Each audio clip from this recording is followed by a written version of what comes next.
Mannar Ulunthi saint Ans ചർച്ചിലെ പാതുകാവൽ തിരുനാൾ മഹോത്സവത്തിന് കൊടിയേറി. ഇടവക വികാരി ഫാദർ സൈജു ജോർജ് കൊടിയേറ്റ് നിർവഹിച്ചു.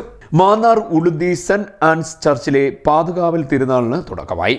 പള്ളിയിൽ നടന്ന പ്രത്യേക പ്രാർത്ഥനയ്ക്ക് ശേഷം ഇടവക വികാരി ഫാദർ സൈജു ജോർജ് കൊടിയേറ്റ് നിർവഹിച്ചു.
തുടർന്ന് നടന്ന ആഘോഷമായ തിരുനാൾ സമാരംഭ ദിവ്യബലിക്ക് കുമ്പളം ഇടവക വികാരി ഫാദർ ജോസ് സെബാസ്റ്റ്യൻ മുഖ്യ കാർമ്മികത്വം വഹിച്ചു.